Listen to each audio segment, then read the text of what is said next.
WKQ 1180 AM, Reno. Breaking news this hour from townhall.com. I'm Keith Peters. President Trump says he still wants to get all U.S. troops out of Syria, but Israel and Jordan have asked him to keep some in Syria. We've been asked by Israel and Jordan to leave a small number of troops. Is a totally different section of Syria near Jordan and close to Israel. And that's a totally different section. That's a totally different mindset. President Trump says the U.S. fought with the Kurds but does not owe them protection. Nobody ever committed, gee, if you do this, we're going to do that, we're going to stay with you forever. Nobody ever said that. Republicans in the House will force a vote today to officially rebuke Intelligence Committee Chairman Adam Schiff over his handling of the Trump impeachment process. Correspondent Bob Agnew reports. The resolution aimed at censuring Schiff comes as Democrats hold behind closed-door depositions aimed at crafting articles of impeachment against the president. The effort's being led by Republican Congressman Andy Biggs of Arizona, the GOP accusing Schiff of numerous missteps, including lying about whether his committee had contact with the whistleblower prior to his complaint. The measure also complains that Schiff misled the public when he exaggerated the president's comments during a conversation with the president of Ukraine. Bob Agnew reporting. Authorities say severe thunderstorms are responsible for the deaths of 3 people in eastern Oklahoma. Oklahoma State Bureau of Investigation spokeswoman Brooke R. Beitman says 2 teenage boys died of carbon monoxide poisoning late Sunday in Waletka, about 80 miles east of Oklahoma City. She says the 14 and 15-year-old boys were using a portable gas generator in a travel trailer after the storms knocked out power in the area. Meanwhile, the tornado that ripped through Dallas last night had a maximum wind speed of 140 miles an hour. The agency rated the Sunday night tornado as EF3. On Wall Street, the Dow by 57 points to 26,827. The Nasdaq rose 73. The S&P advanced 20. Oil down to 53.31 a barrel. More on these stories at townhall.com. 1 year ago, my book Gold is a Better Way became a national bestseller. It remains at the top of the charts today.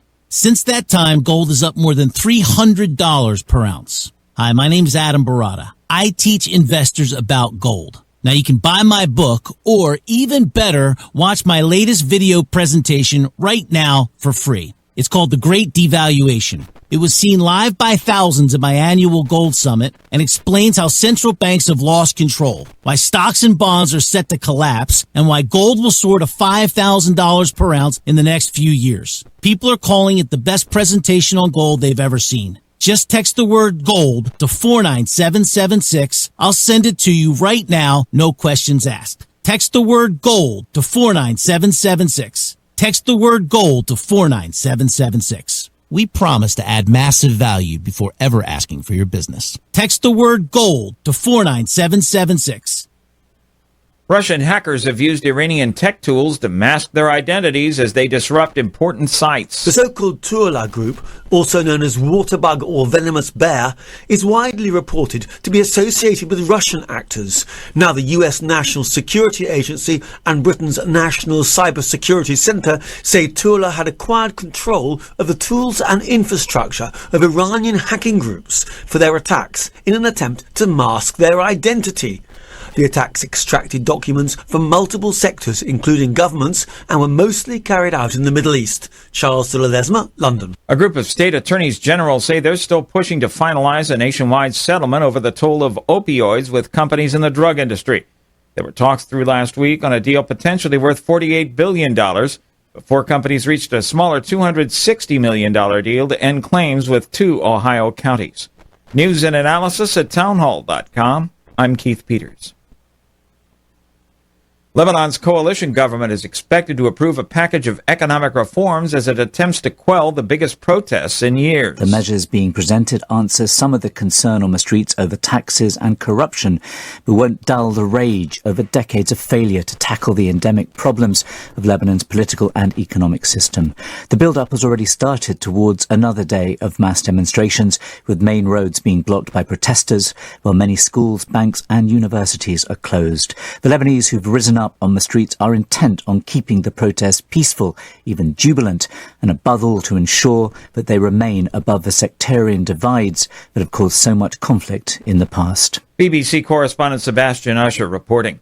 2 of the biggest U.S. coal mines have been sold, raising the possibility that miners in Wyoming could return to work. Black Jewel closed Friday on the sale of the Eagle Butte and Bel Air mines. More on these stories at townhall.com. The following is an America Matters media production. The views expressed do not necessarily represent those of the station or its advertisers, although we think they should. But that's the opinion of America Matters Media. Stories we've told, stories we've told, till the end of time. Stories we've told, stories we've told, till the end of time. Steps on rise. Welcome to What's the Story? My name is Janice Hermson, and I'm your host. And it's Monday afternoon, everybody. It's not Monday morning. Yeah. We got that straight. I know where I am today. Good girl. Crazy. Last week I thought it was morning. Yeah. Shoot. It's okay. Yeah, that's we all have that. I know. From time to time. I know. Well, this segment is brought to you by LeRue Press.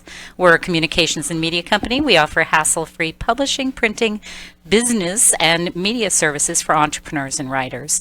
We are located in the Reno, Nevada area, 280 Greg Street, but we serve everybody across the nation. So really happy to be here with all my co-hosts today. April Kempler, author of The Altered Eye. Yep, that's me, April Kempler. There you go. Doug Ashby, author of Heroes and Giants. I knew you wanted to say it. And then my friend over here, Ed Knoll. I was going to say I'm author of my own signature. That's right. That's right. and the master of nutrition. So oh, there we go. You know, I mean, everybody's got their thing, and then there's me. You have many things. Yeah. So here we all are. And looking forward to our guest today, Mr. Marc Hoberman is on with us. And if you're on Facebook, he's also there, so you can see him. He's the best-selling author of Adversity Defeated, Turn Your Struggles into Strengths. And he's going to share his story with us today, and we're very happy to have him. Diagnosed at 16 with epilepsy, but never letting that get in his way. So welcome, Marc. Welcome to What's the Story? Janice, thanks so much for having me. It's a pleasure. Thank you. It is a pleasure to have you as well. I'm going to jump right into our interview. We got lots going on the show today, and I will share that with everybody as we go along. But right now I want to get started talking with Marc right away.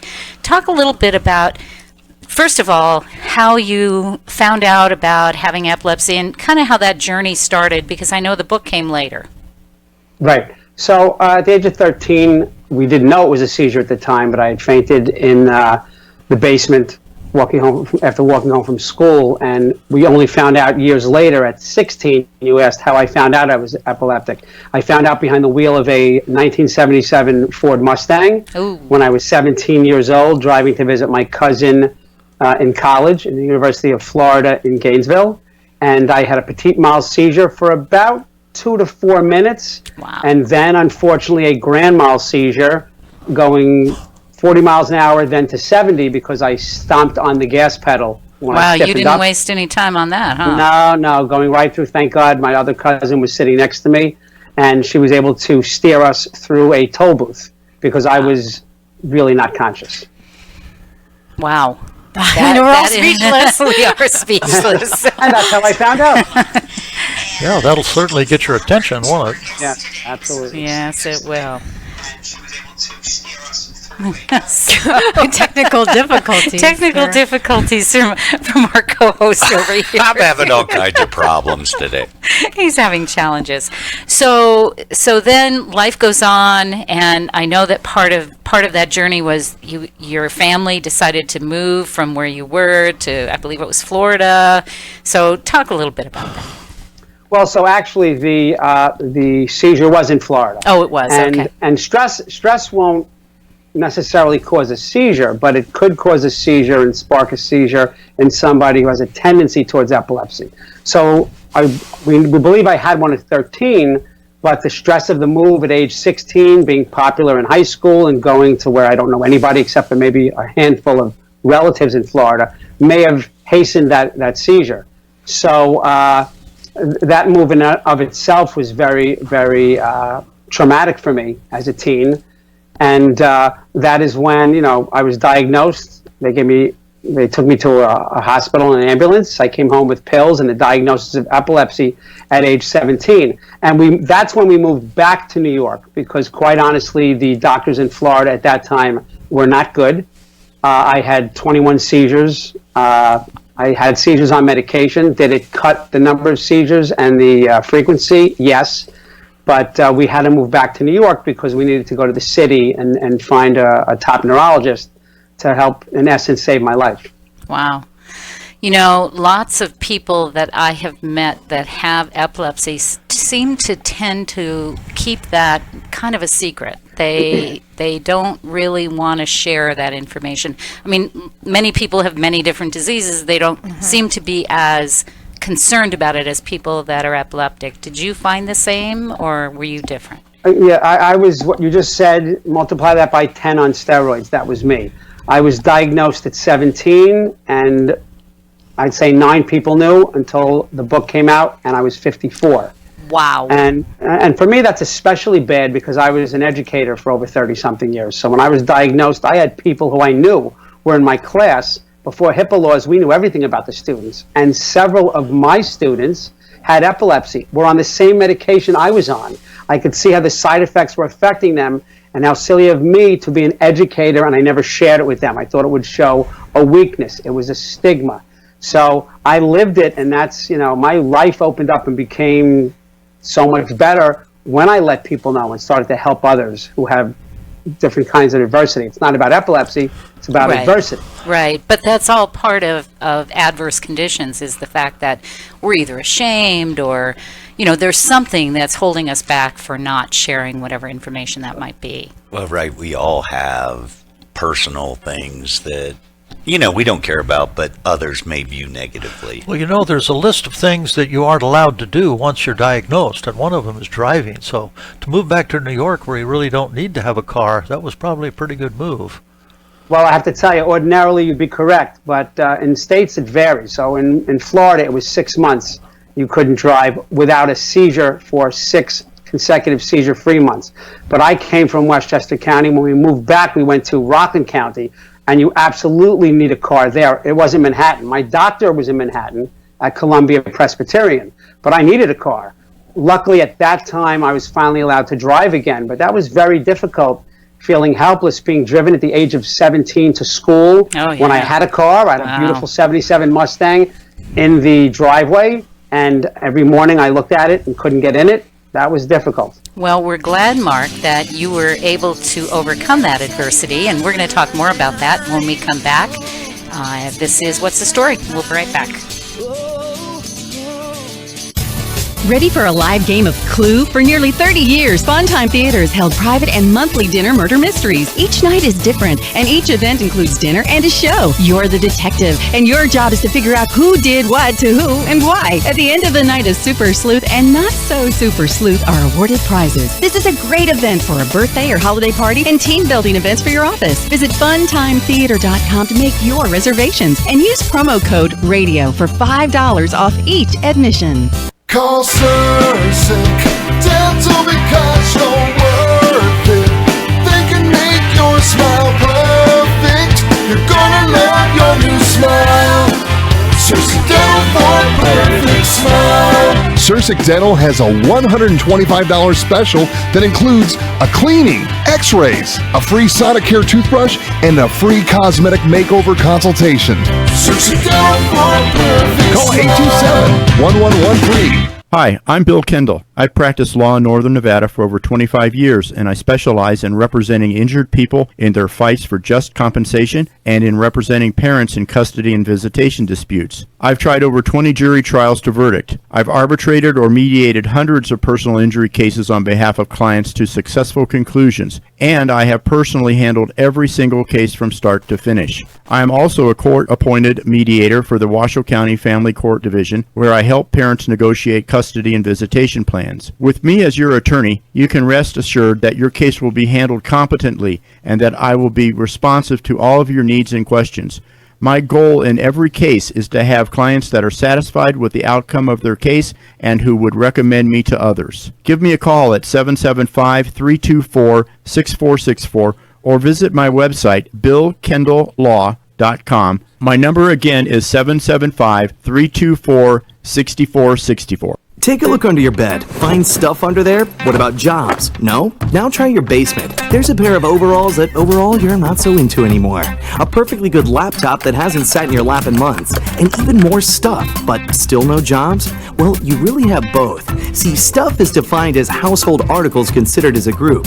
Sometimes this stuff is no longer needed. Wait, no longer needed? That can't be right. Because remember those jobs you were looking for? Those are really needed, and they're the stuff inside your stuff. Even inside that winter coat that moved with you to Phoenix. Our job is to unlock those jobs, and it starts when you donate your stuff to your local Goodwill. Here's how we do it. When you donate to Goodwill, we sell your stuff to provide job training for people right here in your community. So just by teaming up with Goodwill, you help create jobs. And isn't that worth parting with the leftover guitar from your 80s cover band? Goodwill. Donate stuff, create jobs. Find your nearest donation center at goodwill.org. A message from Goodwill and the Ad Council. This is America Matters Media on AM 1180 KCKQ, a Lotus broadcast station. The power of radio since 1967.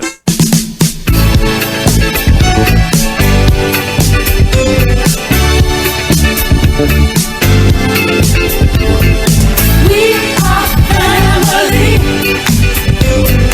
I got all my sisters with me. Unable to listen to the whole show? A recording of today's program will be available later today. Visit americamatters.us and click on the podcast link. Now back to the show. Welcome back. You are listening to What's the Story? And in addition to being available at americamatters.us, we now have a YouTube channel, so we would love it if you'd go visit us there. All you have to do is search LeRue Press and make sure you spell LeRue L-E-R-U-E. Otherwise, you won't find us, because I tried. That's awesome expansion. I know. I love it. I love it. So this show will be, all you have to do is grab the link and you can give it to anybody. So, Mark, we're going to come back to you. We've been talking to Marc Hoberman, who is the author of Adversity Defeated, Turn Your Struggles into Strengths. And Mark, you are a phenomenal speaker. You're, along with being an educator, you also do corporate gigs. You do lots of gigs, yeah?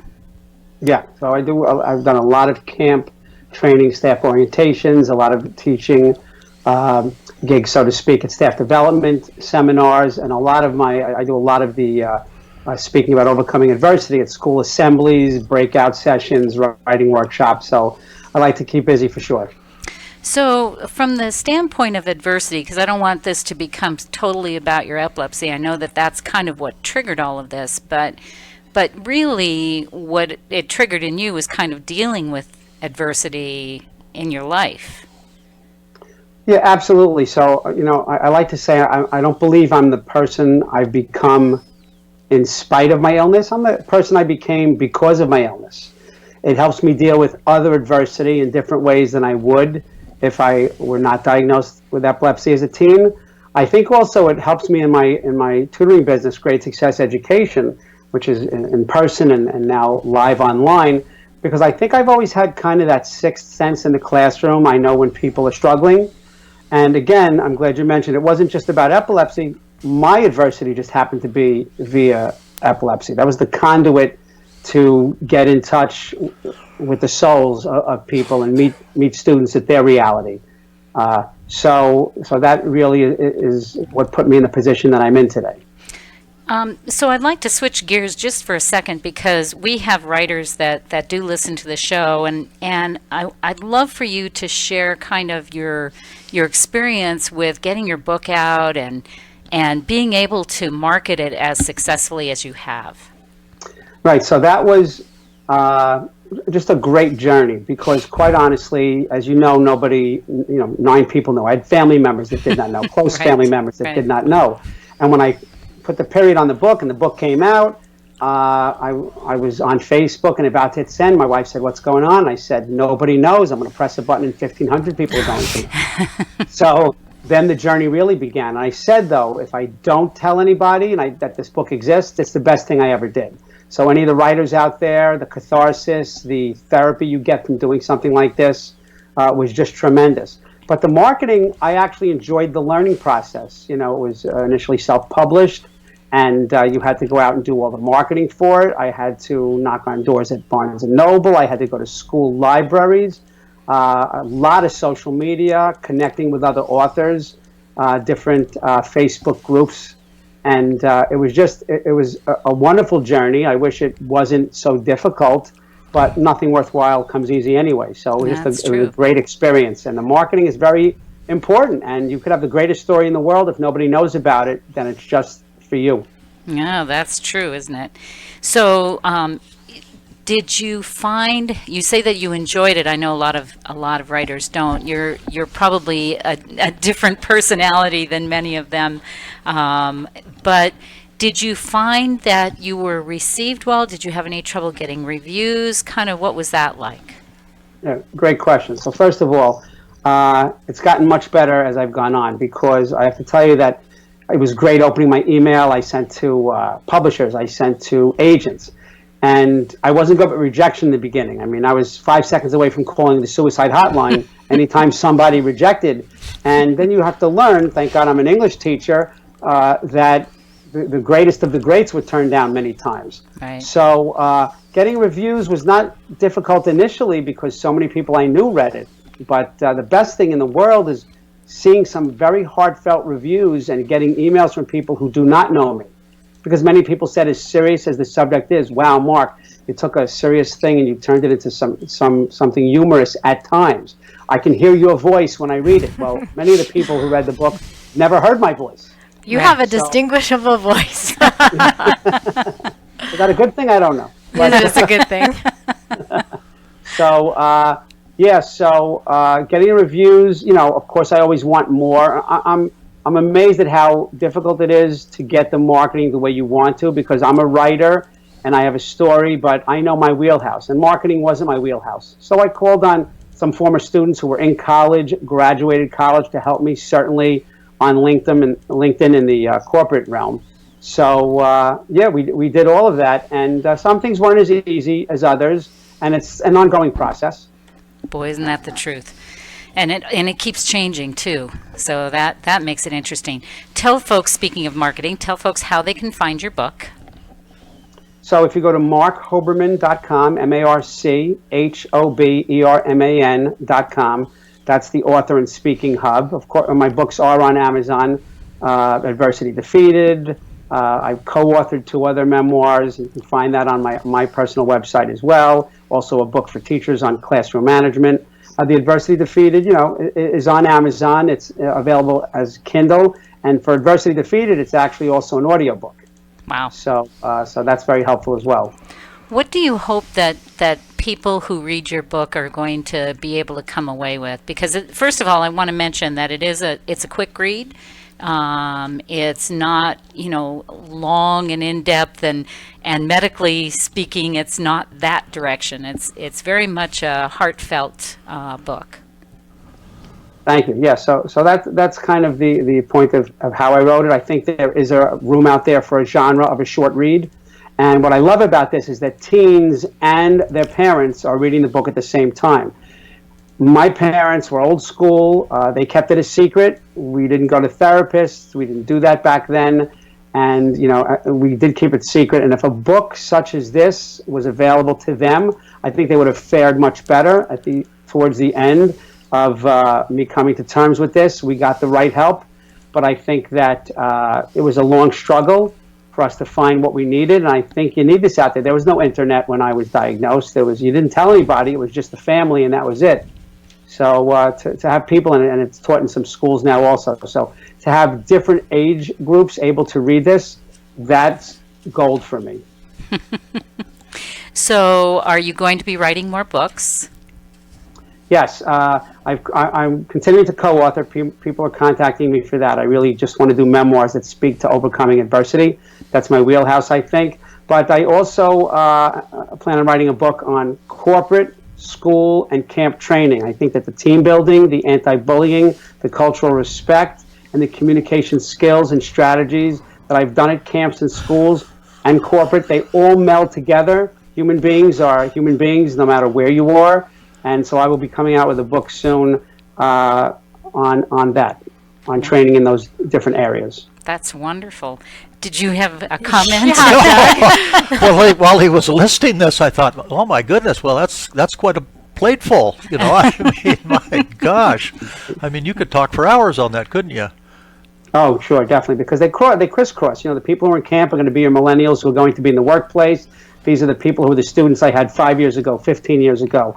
I know what they need. I know how they communicate. I know how they don't communicate. And so that's been very, That's very, probably very the biggest key of all, right? How they don't communicate. Oh, absolutely. So can you share just maybe, we only have a couple minutes left, but I'd love for you to share maybe the hardest thing about writing this book for you. The hardest thing about writing the book, I'm an emotional guy. So I said to myself, I'm not writing this unless I visit every place that I'm writing about.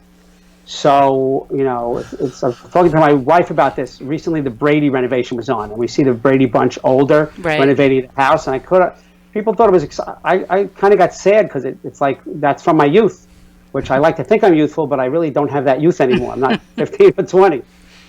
So I think that it was difficult going back and revisiting it and seeing that's where I had a seizure, and that's the restaurant I worked at when I went home, and I was shunned by people who found out that I had epilepsy, and there were so few of those.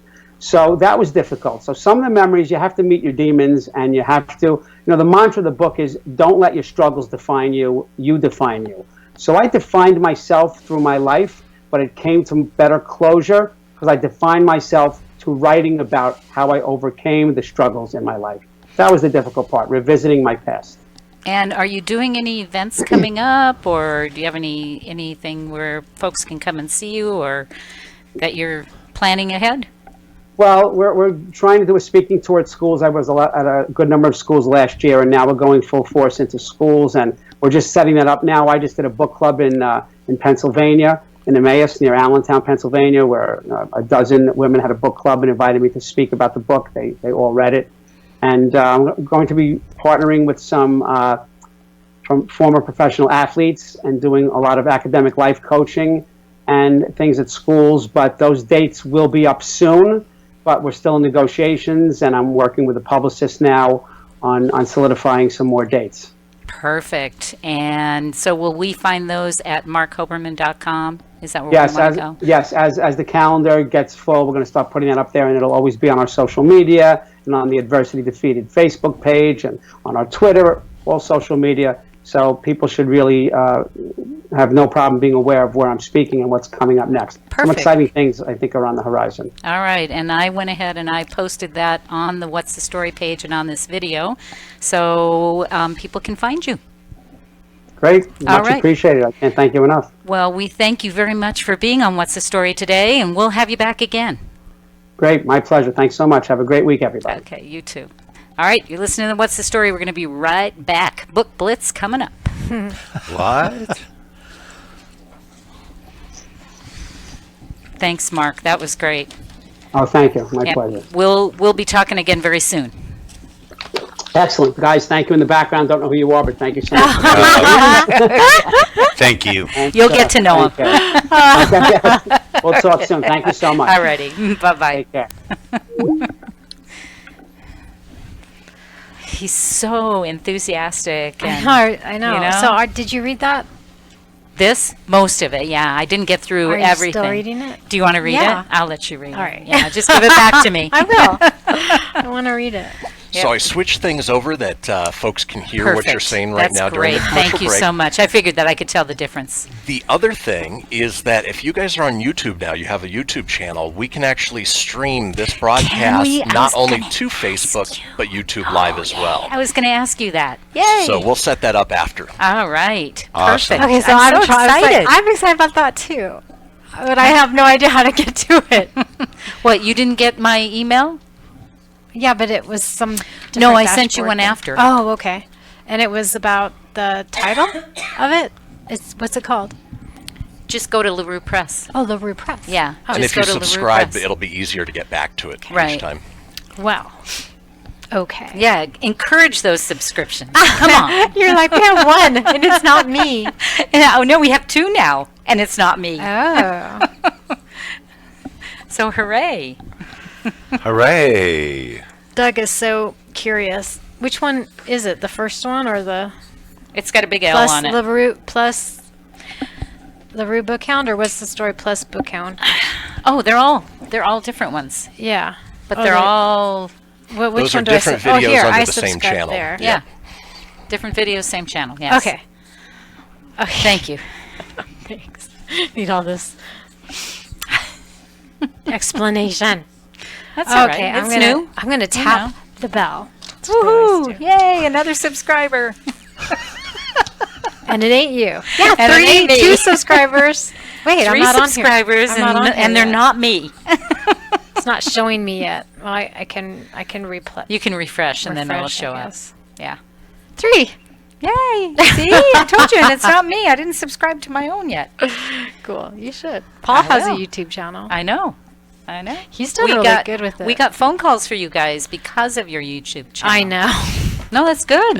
Yeah, it is Can I have good. It just Kleenex? what's good about it is we Terrible have time when I'm on the Google air. I don't know readings, why. guess. The rest It's of just my really life, dry lately. the rest of my life, my nose doesn't run that much. It's except dry. when I'm My on skin here. is so It's dry. really dry. Yeah, I've noticed the extra dry. Of course, I came from Hawaii, so I thought, oh, this is what's happening now. Everybody stand by. Well, yeah, did laundry and had rugs drying in front of the fireplace, and it was really moist, and then it got dry, and I was like, They shriveled up.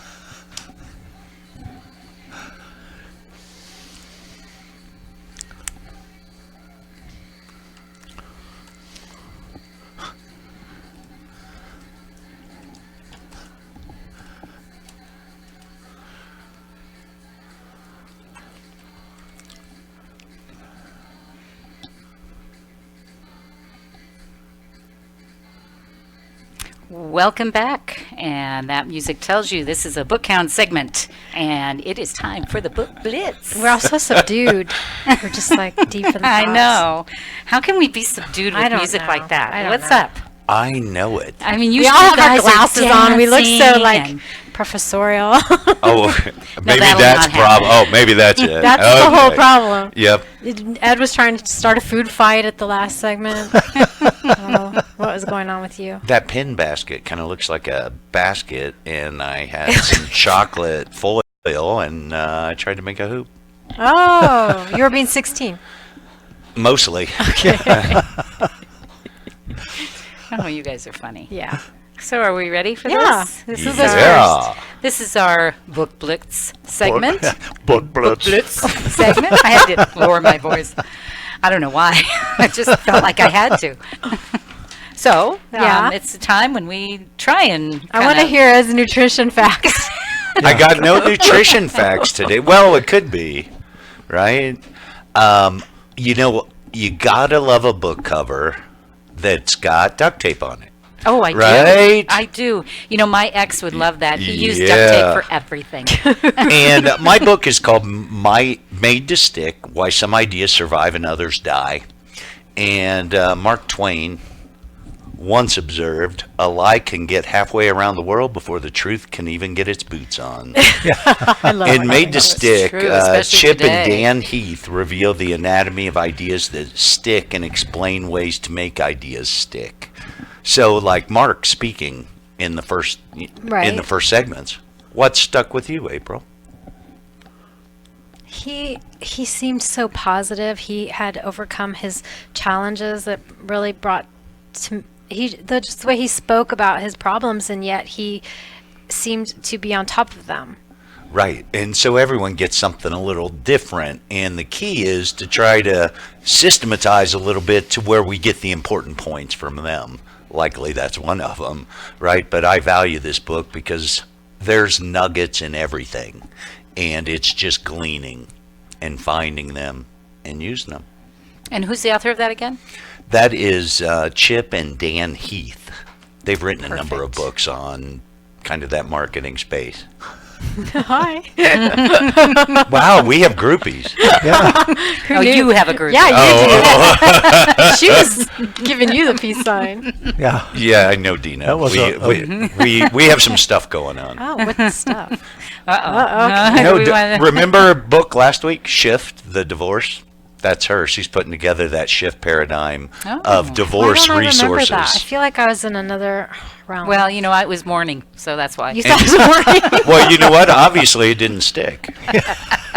It wasn't obviously it wasn't a nugget, I don't right? remember that. I guess so. Okay, well, maybe All right, Doug so has something to share. First look down. Go for it. You know, want Yeah. me to? Yeah, I'm go. away. Jan's Perfect. Ringmaster Oh, no, here. you're doing a good job. This He is- took the lead. You yeah. took This the is- second. I'm good. You know, this is kind of in response to a little bit of last week when we were talking and about the 1 Minute Manager, and I wanted to recommend it because it's a 30-year-old book, and I envisioned what Ed's response was going to be, so I'd already had a retort to what I think he's going to say. Whether he says it or not, I don't know, but we'll get there. You're on the spot.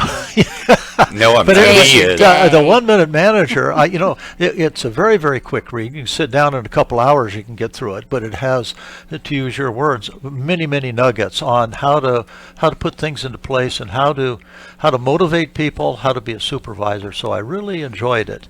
Now, what do you think about that book, Ed? I think it's really concise and Okay. Effective at Okay. what it's doing, right? It's intentional.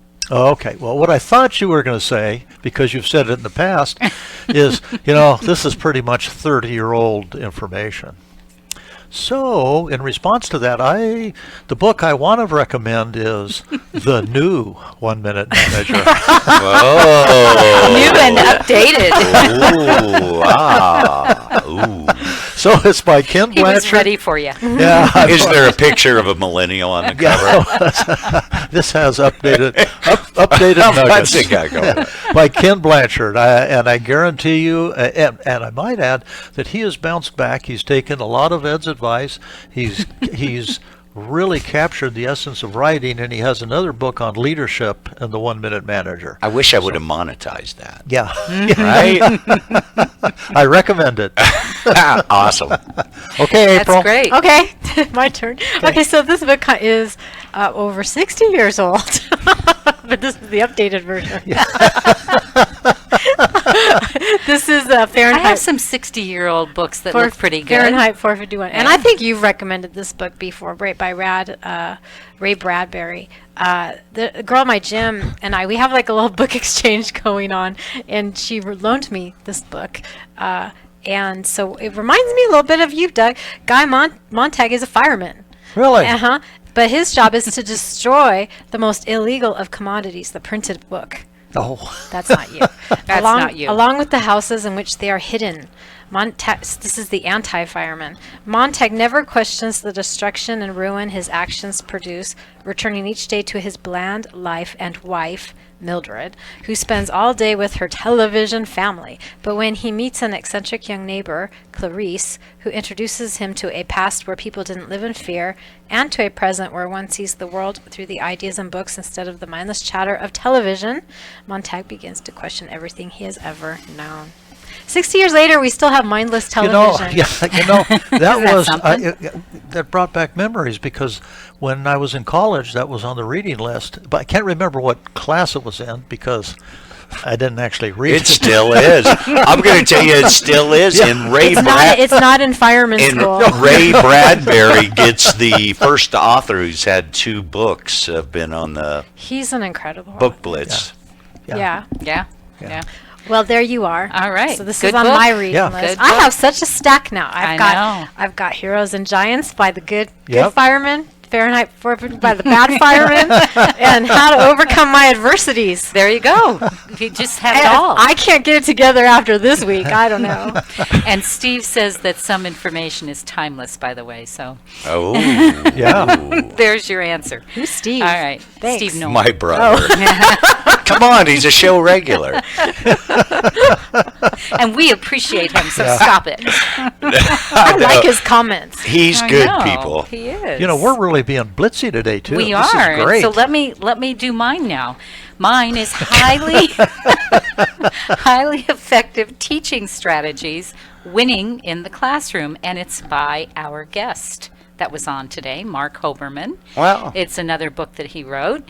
And again, not cover to cover, but I've read a lot of this. And because my daughter just got her teaching degree, I wondered whether or not I'd want to share this with her. And you Yeah. know what? I do. Good. I do. Not because I think that she doesn't have the skills or capabilities, but because I think it adds to what she already knows.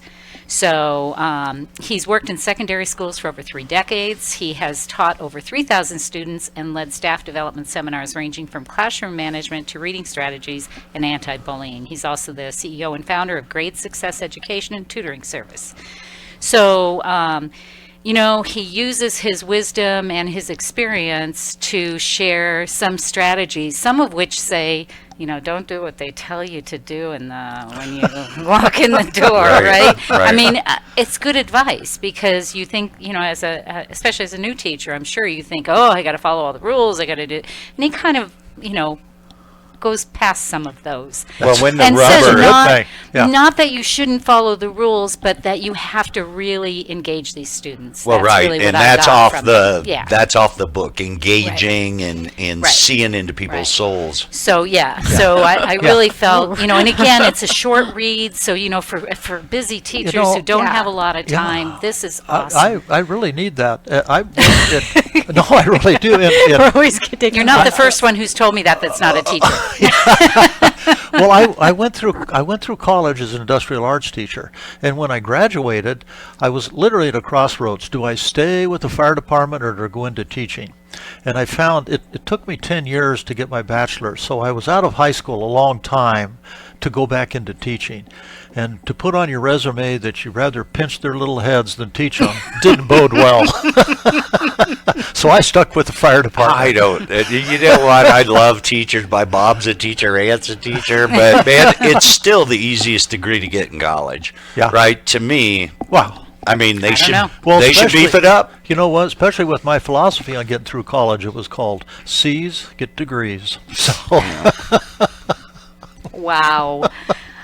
I don't believe you said that. You know, nobody ever asks when you say, did you graduate from college? And say, yeah. They never say, well, what was your GPA? Did you ever have that? No. Yes. Oh, gee, But I was in the National Honor Society, and so there was a little pecking order competition thing. What was your GPA? 3.13 or something like See? that. Well, there you go. And that that music tells us I can't wait for our next segment. Yeah. Reno Gal says, wait till you hear. Reno Gal has something to say to you. What? All right. We'll be right back. This is What's the Story? I'm nearly afraid of April anyway, since she's choosing books by authors that I like. That is scary. I know. You should be scared. My mother-in-law said the same thing about me. See, I'm right. It scares me. Or she's right. Steve, I don't think he was bad. I'm not quite sure what the question is. He says, was he bad or just part of a bad system? Was he talking about Mark? I'm not sure. Not sure. I'm best not to speak I here. think he's talking about your GPA or whatever. It was higher, actually. I graduated 13th in my class. 13th? Well, 13 out of 15. No, there's a, it was a small school, but yeah. No, I think there was, I think I graduated with 133 or 143, something like that. Oh, 451. That's what he was talking about. Oh, Fahrenheit 451. 451. Okay. Yeah. Okay. Yeah, I thought it was somewhere else. And he was talking about the firemen. I got it all wrong. I was like, I don't know. Well, Steve just got back from a couple weeks in I know, Australia. I know. He had a good time. He lived in upstate New York for 15, 20 years. So he's got a different perspective on New York, being an outsider and living in the state capital, not New York City. My ex was from Rome, New York. Oh, really? Yeah. He only lived there early years. Does every state have a city named Rome? I don't know. I know there's a Rome, Ohio, too. Rome, I know. it's upstate and beautiful from what I saw. I never got to go. But, can I say? Well, I don't. It's an X thing, right? Those things are just those are things. That's like TV fodder, right? Because it can go anywhere and it's not always predictable. Yeah. Well, he's the father of my children, so. Gotcha. And he's passed, so we don't speak ill of the dead. I do all the time, but No. Not a good thing. Home of the Rome apple. All right, I didn't know that. What's the Rome apple? oh, don't get him started. What's the home? No, of the he's Rome? like worked it up like I wasn't paying apple attention. I was yard. getting my Because I thing said ready that here. my ex was from Rome, New York, and he Oh. said home of the Rome apple. Oh, cool. There's so many species of apples. Did you know that? I do. There are like You know- like hundreds of thousands. And or did something. you know today is National Apple Day? No. So there you go. I'm not going Is to talk it? about It that is. though. I think I'm too loud. Christian's probably like. So there's no She laughs too loud. There's she no screams Johnny too loud. Appleseed. It's Oh, home. don't. It's Day. National Apple Day. It's National Reptile Day. I was just saying National yesterday. Reptile Day. Everybody stand by. I was just saying yesterday. Every day is something. There's something for every day. There you know. is 20 things. There was like National Chocolate Cupcake Day. Do they eat apples? Are they gluten free? Is the better question. For sure they are. Welcome back. Boy, you guys can't shut up for 2 seconds. Well, you get us all jacked up, right? And we're all go. There's sugar Yeah, here. sugar. Yeah. We're like little toddlers. Oh, and I think so. and the coffee shop's got some nitro looks like- cold brew that helps too. Wow. All I have is my water. What Oh, can I say? All right. Well, we always have a Reno Gal Says, as long as April as is best here. we can do. And today, April wants to share an update for us, and it's specifically directed at Okay, so not that long ago, I did a segment about the Virginia Lake, and the Doug's like, I love this subject. and the man who, the beneficiary, the man who started it, he was an arborist, and all the trees that were donated, and the man-made lake, and how beautiful. And Ed had to test the water. Literally was so against it, so anti-Virginia Lake. I Because just of the think poor it's birds. disease infested. Yeah. Okay. Other than that, So other than that, it's good. That's So right. I'm doing a part 2 to my Virginia Lake. All right. Okay, There we go. You can say Jan inspired it. Great. I did. So there is I a promise. project in Reno since 2016. It's called Relief Reno, and apparently the urban They've been forest killing birds and stuff to get them out of there. I know. the urban forest of Reno is shrinking, and so in an effort to increase the urban forest here, they have started this project called Relief Reno. It's a city-sponsored program. It's designed to preserve and expand Reno's urban forest, and so they want by 2036 they want to double it. So I'm What it is. going to disagree factually with the already statement. you're going to disagree. Well, I think that the Reno forest is growing. Right, every neighborhood has trees. It's part of the Reno And forest. The and footprint's that's growing good. continually. And there have been what can I say here? There have been efforts made to grow it. They gave away trees on Arbor Day, which was September 9th. They had 200 trees. They were, I think they were discounted like $16.95 for a tree, which is really good. And you could get 2 trees, and they had specific trees you could purchase and where you plant them, and they had to have a drip system. And there were all these rules about the trees. And so I took some photos. I will share them with Jan on her page later. We couldn't. Hey, I I'm just all time- for it. There's baby trees. There's new trees. So on She took Saturday, pictures of it. She went to No, Miss I'm all Lake. for We I'm missed all it. for the trees and stuff. It's just the nasty ducks in that water. they're not. Well, anyway. That's my deal. I'm And all. that's what Hey, I Steve love put on trees. there. I mean, on Saturday morning. Ohio State mascot Buckeye. That's a tree, right? I'm a tree fan. Yeah, okay. So on Saturday, they hosted volunteers to plant 30 trees at Virginia Lake to add fall colors. So these would be deciduous trees that change colors. There's a lot of Well, I evergreens get it, but every down new there. home builder has 3 or 4 homes on every lot. And they grow. well, we're not talking about lots or home. We're talking about that's- Virginia Lake. Stick with the Yeah. with the subject. So this is a public place. Okay, hold on. You were talking about the Reno Forest. The Reno Forest is more than Virginia Lake. And the Virginia Lake, it's just the water duck thing. I Right. love the trees. Right. The but- water duck thing. But she was specifically talking about Virginia Lake in this case. Yes, As far as yes. what they This were is where the releasing. volunteers- Well, then you can't They're go off starting with there. Reno Forest Station and throw facts in there, right? You got to Oh, no stay to facts, your. no I thought facts. you got to stay with that guy, right? It's two-pronged. So they had volunteers. Two-pronged. We're building up Virginia Lake with the fall Is that an foliage, antler? No. and also for Reno to get discounted to encourage people to plant It's trees. 2 branches. It's 2 branches There you go. That's of even the better. same project. So it's Relieve Reno. Look That's it right. up. He's not getting the. You know what? I am pummeled. I am beaten. I'm defeated. He's not. I am down for the count. He's not pulling away the right nuggets from I that. also have But I bet they're bringing in special water from trucks to water those trees. They're not even using Virginia Lake water. No, in them. the water's good because Jan checked it and she said the water's good and you could drink The it. water's good. You go for it. I You will. drink it. I will. Let's go down there. All right. Just make sure you have some my Pepto goodness. with you. No You more. and me, you Nope. and me, we're drinking it. I'm not drinking Virginia Lake water. I think it'll kill you. No more candy. That's it. I think we And can't. Halloween We're gonna coming up, I too, know. I yeah. think we're going to have to. Was this a to book blitz? veto. It felt like the book blitz, didn't it? It did a little bit. Thank you, April. You're welcome, Ed. Thank you very, very much. I enjoyed the discussion. I knew it would be a highly charged discussion. Yeah. Well, we did miss the special volunteer tree planting event, which was Saturday, but we can do it maybe next year. It looks to me like April and I are kind of simpatico here. I think Yeah. you are. That's Yeah. gotta be. How about That's that? gotta be scary, doesn't it? Oh yeah, scarier than you know. She's really frightened.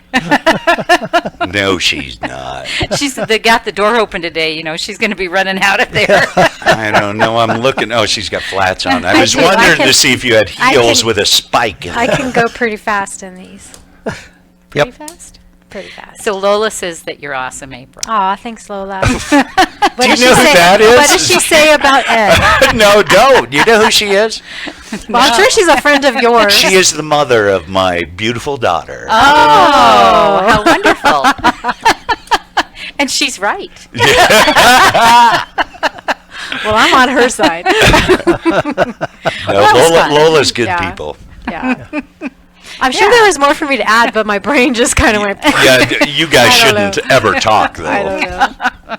Yeah, that would be bad, right? Yeah. But I thought that was kind of a nice follow-up because I did have that. There is still a fountain down there that kind of honors the man but people don't really know about this man. And I think ultimately it's real important that we take care of those trees, right? Trees Yeah. die here. It's hard to grow them, right? They Right. need the tree doctors and taking care of stuff, and I'm glad they're paying attention. I just think, yeah, I know. I did another post about the sequoias here in Reno. You can Nice. grow sequoias here, and there's a 80-year-old one in the southwest area of Well, Reno that I took a picture of. Also. well, around the Sierra, there's You did that article in What's Ages the and Story, right? ages Or was ago, it, yeah. Maybe it was even Yeah. the LeRue Review. It was well, the Washoe pine, right? I mean, is like 400 or 500 years old. Is in the area, right? Yeah. They don't tell people where it is because they'll kill it. Right. But those trees do exist around here. It's Yeah. awesome. Yeah, and up at Virginia Lake, I did another article, not Virginia Lake, Virginia City Highlands. I did another post about the pine nuts. You can go up I there and remember gather that, pine yeah. nuts from That was these a good things. article. See, she Thank writes you. good articles. Why I'm isn't good she about- writing for What's the Story? I don't Yeah, know. why I'm not? having a episode.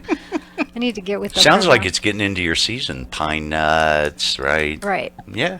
time for all of that. Yeah. Yeah. That's great. Exactly. We get all kinds of good things from trees. Maple syrup. From pine nuts? No, from Canada. Don't get me started on Canadian trees now. We'll just stick to Reno. Maple syrup. I don't know. That's from maple. Don't we get maple syrup from maple trees? Don't they tap I love your contribution. Thank you, Doug. You know, that's a whole nother subject, I but know. best I know, there's no maple syrup in any like breakfast syrups or anything Oh, like yeah. that. No, there is. It's 1 or 2%, but just so they really? can call it maple syrup. I was going to yeah. say it's pretty much like or what was I going to say? Sucrose, right? It's just like complex sugar. Yeah. It's all the same sugar.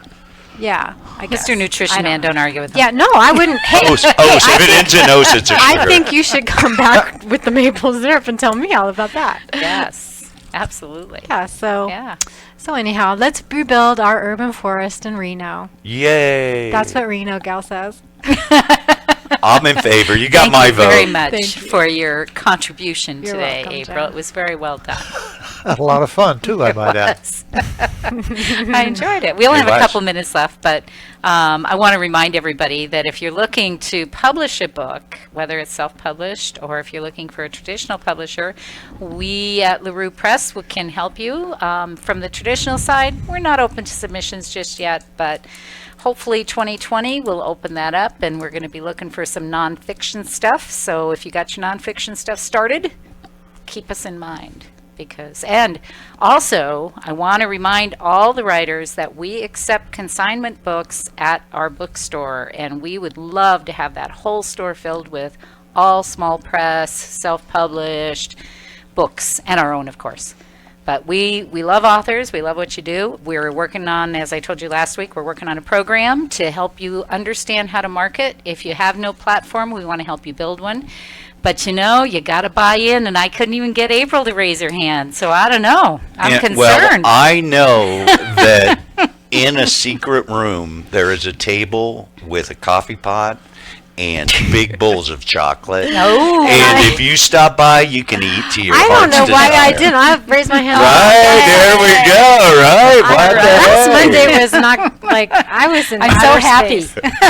I'm in. There you go. I'm always in. I'm always supporting all the LeRue Press Right? things. But this is for you. This is for you. That's Aw. what it's all about. And I will be at the Reno Pop Culture Con between November 8th and 10th. I will be there on the 9th. They're doing a panel, and they've invited me for a very short little hour. I will be part of that panel and talking about alternative publishing options. And so if you're going to be around there, if you're somebody who goes to these things, then stop by and say hi, because I'll be there for a little bit. It'll be fun. Sounds awesome. I know. I was so excited. I was so happy to be invited to come and, do that. I always love to talk about publishing. You guys know that, right? I mean, that's all I do. Oh, this whole group, it's real tough getting them out of our shells, huh? It's true. Very Yeah, hard. you guys are so quiet. I know. Shrinking violets here. Hey, we'll see you next week. Yes. And You're not going to stay? Yep, we're going to go to our break. Doug always acts like- We will be back after the news with our next hour. Doug, you're precious. Arrivederci. Okay, Ta. So if you're going to be at that expo, Yes. My buddy and I are going to have a booth there. We Oh, do good. a pop culture podcast. Oh, And we awesome. reach thousands of listeners. And Nice. Yeah. So feel free to stop by. It's I called will. The Proton Pack. I will do that. Oh, I All like right. that. The proton. When was the last time you heard that word? Proton. School. It's a I know. It's a Ghostbusters reference. Yeah. Huh? No, the 9th. Yeah, Saturday the 9th. I'm going to be there at. Oh, really? Try to make it. I'm leaving on the 10th. Oh, yeah. That's What? it was noon or 1. I think they told me noon. April, that was really nice. I love it. Educational banter.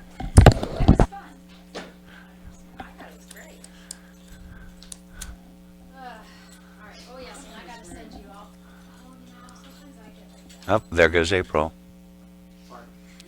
Now on the radio, the commercial, there was a car driving away. It went. Hey, Kevin's on. Kevin Frauster's on. Oh, Hi, hey, Kevin. Rock on, sir. Don't cross the streams, Steve. Tell me again, Christian. Tell me again the name. Yeah, it's called the Proton Pack. Bye, April. Perfect. All right. Thank you. No, it's fine. As long as we don't have too much noise, I'm fine with it open. I think it gives a circulation. I think that's why they leave it I open. was going to say it just quadrupled the studio size. The studio's the whole office now. Yeah, exactly. I'm sorry? Yes. You might as well, right? So, 5 minutes. Here we are. Lots of sugar. Yeah. Did you eat all those? No, I saved you a whole bunch of. Oh, I don't want I any. saved you the No, ISIS ones. No. I don't want the ISIS ones. Yeah, right. That's all it's in. There's I and S. These mini Snickers packs have like 3 letters. I know. Makes it hard to spell anything. I know it does. Do we have speaking of which, seems to me like we should surely have some kind of candy sponsor. Kimmy Candy. Kimmy Candy We we should could get do. Kimmy Candy, I mean, we could also chase the donut folks. Ooh, that would be good. Right, because they're Yeah. local, Yeah. right? Like that place over there. There's a place by me. It's by Walmart. Yeah, Doughboys. Yeah, Doughboys, I Isn't think. it Yeah, Doughboys? yeah. I've only been there once. I I'm think they're afraid. local. Yeah. Only I'm- because I don't eat a lot of. I mean, we did eat the Nevada candy last week, right? Was that Mhm. last week? I think, yeah. That was Kimmy Candy stuff. Yeah. Yeah, you guys had a field day with that.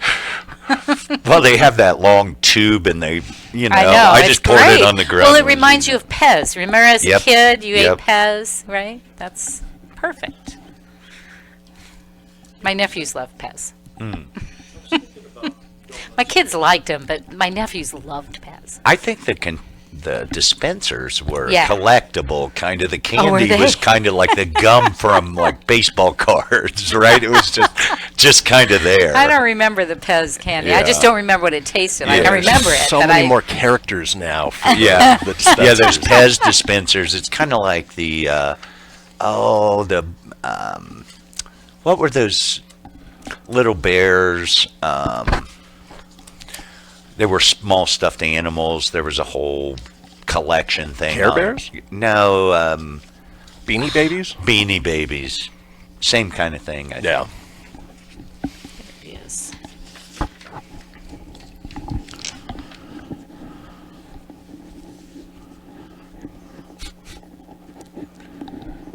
I thought he started listening to the show.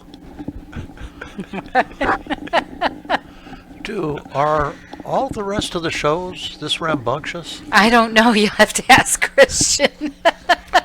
Only a handful. I was going to say you need to ask Debbie. Yeah, Debbie's probably a really good barometer for you. Oh, Steve says that we can't get a candy sponsor. You'd eat the profits. That's true. Well, this is a one-way thing. This is right. They'll definitely get their money's worth. Oh, though, I yeah. think, Yeah. right. Well, especially over the time we'd come in looking like the Michelin. I mean, to touch every one of our listeners and impact them in such a way that no other sponsor could. Oh, it's funny. I can't believe that. We always say that. The first hour just Flies by, and the doesn't it? second one will too. Yeah. Crazy. Who's on past us? Kelly is. Kelly Rush. And what's the? Rush Hour. It's a great name. I love that. Yeah. I just, you want to have your name be Rush, right? See? Yeah. It was Yeah. perfect. Rush Hour at the Rush Hour. Yeah, no, that's pretty cool.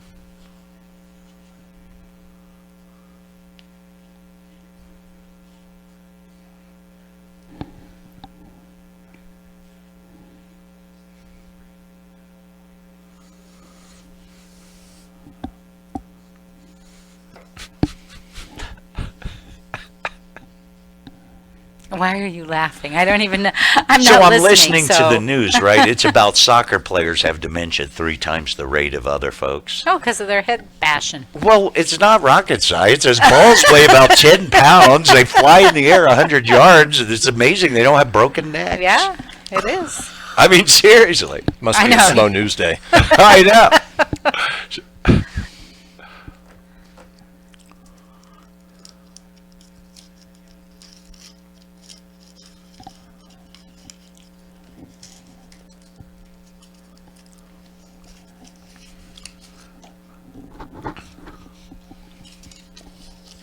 'And here we go again.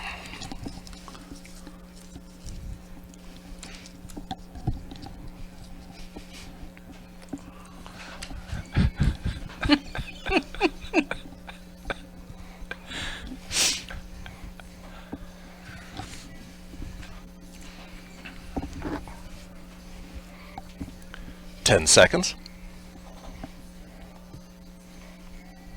5, 4, 3, 2. Welcome back. This is the second hour of What's the Story. If you missed the first one, no worries. We have a podcast just like the rest of the world. What? What?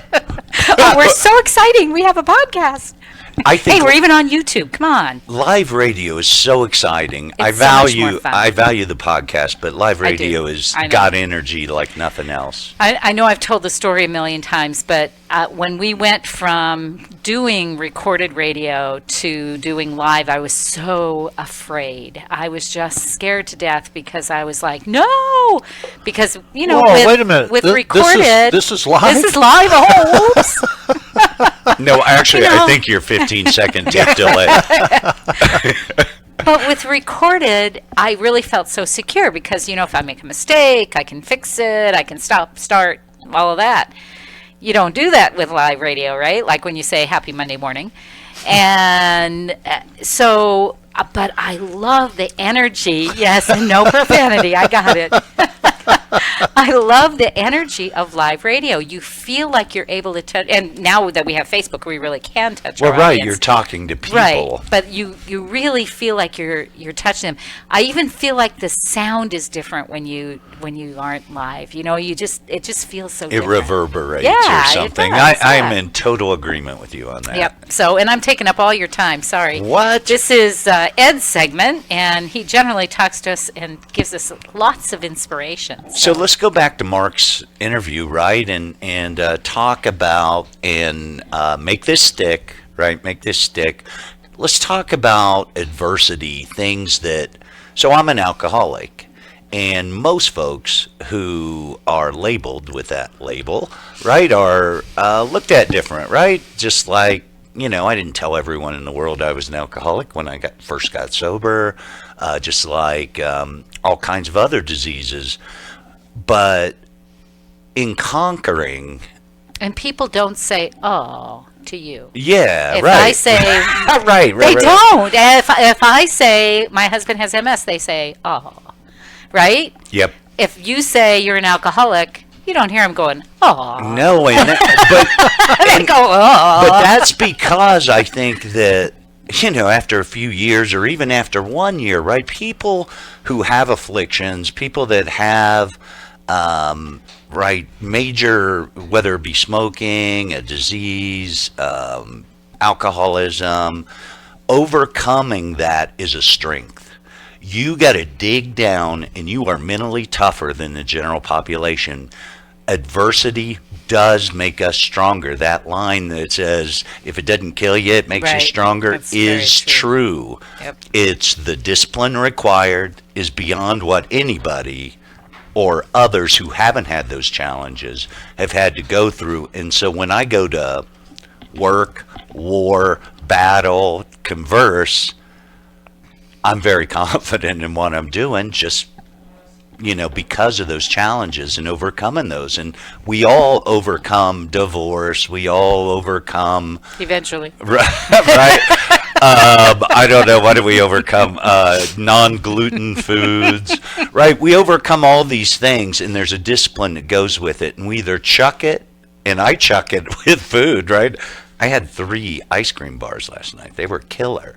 But I can balloon up on my food because I'm not drinking in that discipline required. So I just wanted to say that those folks that have had challenges, more challenges, right? The Abe Lincoln story of, right, you know, being in a log cabin with no shoe, right? These challenges do make us stronger if we survive.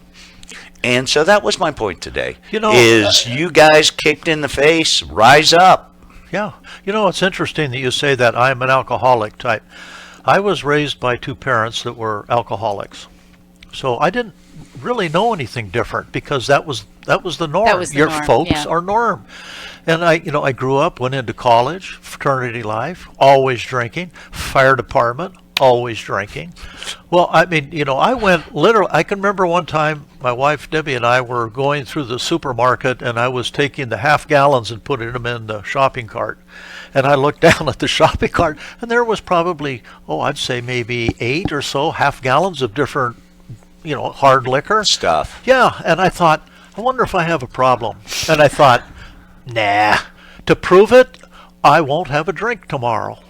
No, that's what people do all the time. And when you manage alcoholism or drinking, you got a problem. But you know what? When I looked at that next day, years went on and I was still drinking. So consequently, when I finally quit drinking in 1985, I haven't had a drop since. That's when you retired and got rich, probably. No. All right. Just saving the money for alcohol. I don't know how people do it. But I've never considered myself an alcoholic. I never put that label on me. I'm just somebody that saw where I was going and quit drinking. It was no more complicated than that. Right, and you kept it simple and dealt with it. Right, for me, I got to smack myself in the face with it because there are times where I'll go just there. Like smokers. Smokers are the same thing. They're addicts, Yep. and there are different ways that people quit smoking. Yeah. It's a whole. It's just different for the individual. It depends on who you are, how you manage it. And like with me, I quit. I can tell you, 5 o'clock. December 6th, 1991. Right. It was memorable. And Yeah. I said, do not take my cigarettes away from me. Leave them up on that refrigerator. If I want one, I'm having it. And I never did. Well, I was going to say, my Bob quit, I forget, 10, 15 years ago now, and she's still planning on having a cigarette when she's like 99. Oh, yeah. I'm thinking right. about I it mean, too. there's that. Do you find there's that plan there? That's how you stop, is because, hey, I'm going to have one 99 is good. I Yeah. like it. Yeah. Janice, do you find that that's the hardest thing psychologically that you've ever done is quit Yes. smoking? Yes. Oh, Me it's too. brutal. Yes. Absolutely. It's horrid. Absolutely. It's horrid. It's Yeah. awful. And it's But probably you- only last year that I really didn't think about it that much. Yeah. And that's been however many years that was. And so the message Long to the time. listening audience is quit smoking, get a radio show, right? Let's go. No, we're all Let's here, do it, right? No, quit smoking, Oh, my quit doing goodness. whatever, and rally. Yeah. Rally to the good stuff, right? And it does make you a better person in the long run. Well, it for what does. you've You're been going to able be a do. little quirky, and you might Yeah. shake a little like that. But And you know eat a what? lot. You know what? But you won't be an alcoholic. That's right. There you go. All right. On that note, we're going to be right back. We will. This is what's the story.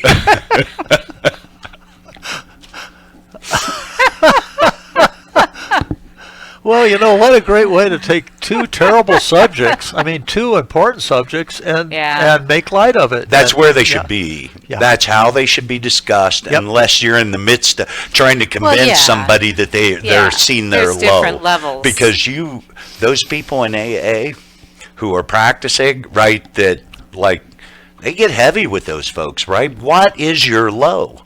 Yeah. Is it mostly, right, they've heard to stop drinking by those around them for so long that they've just got this defiance now, and they Well, don't yeah. want to. They don't It's want to the same submit. thing- again, I hate to say it, but the same thing with smoking. Totally, exactly you get the same. Sick of hearing it. Yep. Shut up. Yep. I know. I don't need you to tell me. And then you go, I like it, and I'm keeping it. Yeah, I know. it's true. It's amazing because it's what I tried to teach both of my boys. Don't tell is me I can't have chocolate. Don't open that door. It's a lot easier just not to open the door So, than it is to. Yeah, than but to there's try. a thing there that bugs me, right? That My kids are that way. They don't open the door. Yeah. But that wasn't me. Yeah. I was a door opener, Yeah. right? I was a big My time kids door didn't opener. on either, drinking or smoking. But I went through every door. But you and know that's what? just who It's I not that was. I'm aware, unless they've hidden it from me, right? Right, right. You know, drinking and smoking were certainly in the 50s and 60s and early 70s were certainly sociably acceptable. So when the government put cigarette in packages going to military people Absolutely. fighting, that speaks for itself. Yeah. Well, they figured they weren't going to be around long. Well, whatever, right? However you want to put that, I don't think you're wrong. Yeah. Yeah. Who knows? Well, I hope that's not right. I'm sure there's a little bit of truth to that. I mean, it's the same now. Well, are you gonna pick a date? January 1st? Quit smoking? So I use smoking as a buffer for my drinking, right? Now, if I quit smoking, what do you think I'm going to do next? I don't know. Well, right. Chocolate. Yeah, but I'm too vain, right? So I'm not going to quit smoking and get fat. I would increase smoking. I would increase smoking to get thinner. Yeah, I put on about I 20 pounds when I quit did, smoking. Yeah. So to me, I'm not there. I haven't replaced it. I don't. It's a buffer. Maybe one day I will, right? I mean, hopefully it doesn't ever give me any physical You need a challenges. significant emotional event is what you need.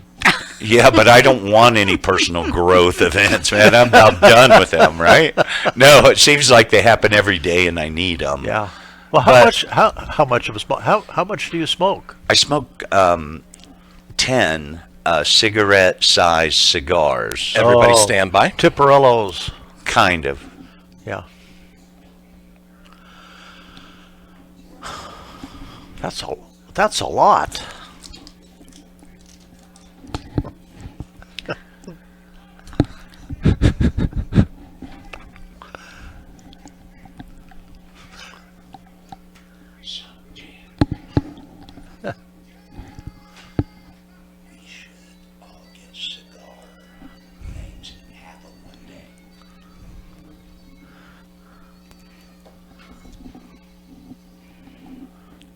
Welcome back, and that tells us it is time for Chillin' with Bobby Joe. Welcome, Bobby Joe. Well, yes, you guys are having a ball. You must have got about 5-6 pounds of candy over at the station, eh? You have the absolute best music come on of anyone, and the hair on the back of my neck stands up every time I hear it, Bobby Joe. It's just Well, awesome. it's a little wake up. It is. It is. So welcome. Glad you could be here again Thank today. you. Yes. Well, I see by the picture up that we're all set up for my guest today. We are. We're ready. Okay. Hey, yes, you well, tell let me what to do, and I do it. Yeah, well, for sure. Well, this fellow, Kevin Cruz, I met him back on the 12th, a couple of Saturdays ago, when I played the Beer, Bourbon, and Barbecue Festival, and I was so impressed with the event itself, but with him and his company, which is called Broadway Media. So I asked him to be on the show. He's the real pro about keeping the money within Salt Lake and the Utah. So I'll let you talk with him. I'd like to introduce you to Kevin Cruz. Welcome, Kevin. Well, thank you, Bobby Joe. Hey, brother. Good to have you here, Kevin. Glad you could be on. Thank you, Jen. All right. Thank you. I'm happy to be here. Yes. Well, you have quite an impressive bio. I'd love for you to share a little bit. You've been in radio broadcasting for over 20 years. And like I said, I'd love for you to share a little bit about yourself and kind of what your journey was getting there. You know, we're all about what's the story. So share a little bit of your story with us. Oh, goodness. Sure. It was, 20 years ago when I got in this crazy business. as I've told Bobby Joe, as a jazz saxophone player, I had to make a determination in school as I was going through college and getting my degree of whether I wanted to be a poor musician or if I wanted to be a poor radio personality. So I choose poor radio personality over being a poor musician. I figured at least one of them would give me like living space, so that way I wouldn't have to live out of a car. There you go. If I was a musician. But a love of music is really where it all started for me, from performing when I was, younger, and then just enjoying radio. And I grew up in St. Louis, Missouri. I've lived in Salt Lake City on and off for about 16 years or so. But I grew up in St. Louis. I started at a radio station as the guy going out and getting coffee for everyone and picking up lunch and doing all of those small little tasks, and then working my way up. I went to the University of Dayton in Dayton, Ohio, and as I was finishing college, I ended up working for a commercial radio station, a top 40 radio station during that time, and I had to work a morning show, which my roommates really appreciated me going to bed around 10 o'clock at night when they wanted to hang out and be loud until about 2 or 3 in the morning when I was actually waking up. Wow. So I finished all that up, and then as I finished my degree, I was lucky enough to get a position for the radio station I'm at now here in Salt Lake City about a little before a year after they had launched. And from there, I was able to work my way up from just being an on-air talent to then working in the programming and production departments. I ran our production department for about a year. And production is all the guy that behind the scenes who's making all the commercials for you. And then worked in the programming department, worked my way up, and stayed with the station for about 13 years. At the end of 2012, had the opportunity to work in Atlanta, Georgia, for a similar format. Went to there, and then I had an opportunity in 2014 to move back west into Boise, Idaho, and run a cluster of radio stations. And so we ended up being 7 radio stations total that I oversaw, and even turned on a radio station, turned on an alternative format in Boise, Idaho. After that opportunity, I worked for a streaming service called TuneIn, and they have owned and operated stations, so I oversaw some of their top 40 products and alternative products. Before the radio station that I started with in Salt Lake City is under a different management, a different company, and they brought me back in to operate their cluster as well. And that just happened last year, 2018, I came back here. That is, to me is pretty amazing, because I always have envisioned that people in radio come and go. So, other than some of other than some mostly of the, go. A lot of them tend to just go. And I don't mean that in a mean spirit. It is not Halloween yet, That's so right. don't be scaring me. Who was she looking at when she said that? Oh my goodness. Yeah, it is. I opened up a can of worms here, didn't I? But in reality, to be able to weather the storms of streaming online and everything else, you've seen a lot of things in the time period from when you started.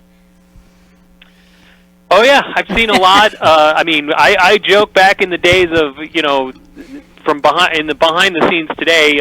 Computers and automation run most of our stuff, but I was there when I joke that I started when you could smoke in studios still. Yes. Oh, I know. And there were big ashtrays Yeah. with just cigarette butts in there. But that's true. It's and- just a whole different atmosphere, environment, everything. I think he survived the adversity of being a Dayton Flyer, and he's come out and been successful. Yes, exactly. And starting in the days of using reel-to-reel, right, and cart machines and CD players, and then moving into the digital world. And then one of the other opportunities I didn't even get to mention in Salt Lake City is doing the events, and where we got to meet Bobby Joe, as I was able to really develop our events department over the last 15 years or so in Salt Lake, producing some major concerts. Anywhere between 10 and 15,000 people would show up to our concerts. We've turned it into a whole summer concert series that we have developed. I'm basically a booking agent, booking the talents. And then these smaller festivals, like the one that Bobby Joe just played at a few weekends ago, which was an amazing, fun event for everyone. And as Bobby Joe said, our mission here is really to make sure that things are showcased locally and that we keep money within Salt Lake City and support locally owned companies in Salt Lake. I think that's always a difficult thing for every city, because we have people that come on here and they echo that they want to keep the money in their own city. And so have you found a way that that you have managed to get sponsors and things like that will help to do that within your own community? Oh, definitely, yes. We work with a lot of our local sponsors, our local clients. All of our vendors who we use to produce our events are all local. We never go outside of the state for any of those vendor services. And even down to when we can, we book local bands for events. Now, some of the major concerts we're booking national talent for. These are bigger concerts, but for our local events like the one that we had Bobby Joe with, the way I found Bobby Joe was through the Utah Blues Society, and that was a quick Google search of, who's here that plays blues or jazz, and how can we find these people and tap into them and see if they want to be involved with this event? Because not only does it help us with the event and having that local feel, but then we're also giving exposure to the local artists here so that they can get more exposure and book more gigs, down the road. For those folks in your area and maybe for some of your larger events, how would they get a hold of you if they want to participate? Oh, wow. Honestly, no, they should. But the best is to go through. So I oversee a hip-hop radio station in Salt Lake City as one of my primary duties. So that website is u92slc.com, and just a general inquiry goes directly to my email. That's probably the fastest way to reach me. u92slc.com, right? Yep. Okay, perfect. We'll drive people there if they want to participate and be a part of any of your events, that they should contact you there. All right. That would be wonderful. We would love that. Anything else you'd like to share? We got about a minute left. Radio's great. Keep listening to the radio. Hey, be employed, please. Have you had any work as a Tom Brady lookalike? I have not, but that is something I do eat plant-based, and so does Tom Brady. He's vegan as well. Yeah, I see it, man. I see it in your face on the Facebook monitor. I'm telling you, you got it. Well, you were very kind. Thank you. Well, we thank you. I could have asked you another half hour's worth of questions, but I held my tongue so you could talk. So thank you for being with us. We'll have you back again if you're willing.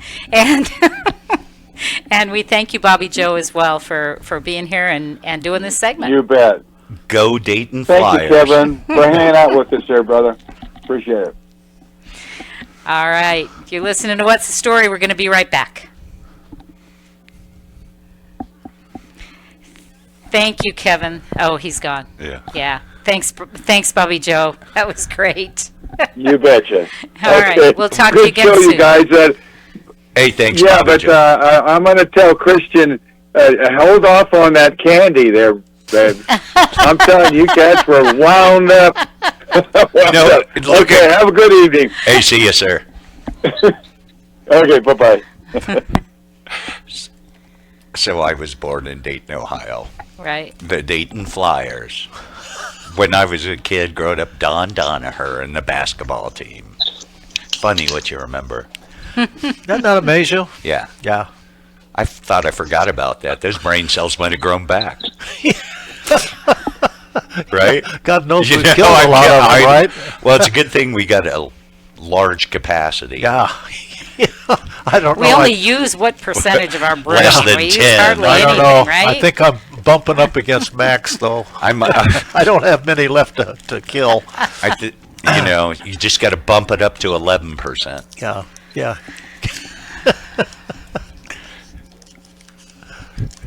That was good. Yeah, he was great. I had tons of questions. He was an interesting guy. He was, yeah. In my head, I had tons of questions that I wanted to ask him, but I knew I didn't have enough time. So, what are you going to do? I was waiting for the Tom Brady comment because he looks like he does look like he. And he plays Monday Night Football tonight. Well, who's that guy? Yeah, who's that guy on there? Hey, Brian. Hey, how are y'all doing? We all are fine. Straighten out that shirt. We're good, except April turned into Doug, just like that, right? Right on the show, just like that. Oh, no. That's got to be painful. I'm ready. He's working on the peanut butter cups now. Well, the problem is I talk so much that I don't have time to eat it. That's probably good. So I'm just kind of decorating it. Yeah, I see that. I think You're I'll give making it myself a cute. little celebration after the show if we continue at this pace. I can't get my thing to open here. My computer's having a whale of a time today. Yeah, yours was great. Yeah. I just left without it. I was so excited to get here. Well, I heard you trying to put your phone on. Well, and I forgot to turn off the sound, so I just chucked it. I saw that. That was embarrassing. That was a little amateurish. Hey, Edgar. Hey, Lenore. Glad you guys joined in. Oh, it's funny. Oh, we got people watching. Good. Oh, yeah. What? Keep More? going. More? Up? What? Yes. Just checking something. What? A name. Or don't you It wanna was a say? name. It was a name I thought I saw. Oh, okay. And I just confirmed it. Is that? No. It was below. It was down where we were. Keep going. It's there. Do you know him? Indirectly. Uh-oh. It's not a bad thing. He's my...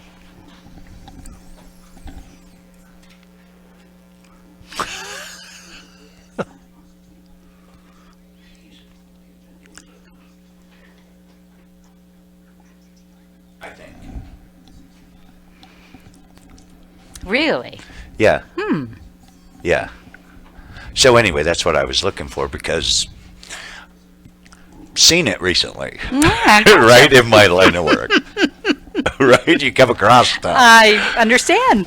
Yeah. So anyway, I did. Now it was just a double check. No worries. Now you know. Wow. That was nice. I missed it. Probably good. It was really good, I thought. I mean, All right, here we go.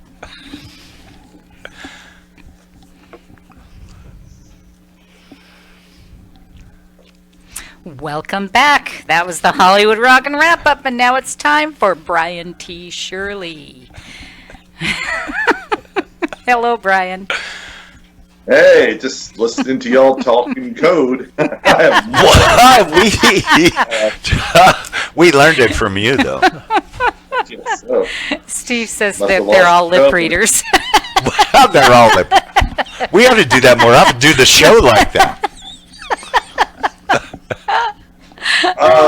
I got to tell you, when I saw the promo for today's show, it blew my mind for the cover of Adversity Defeated.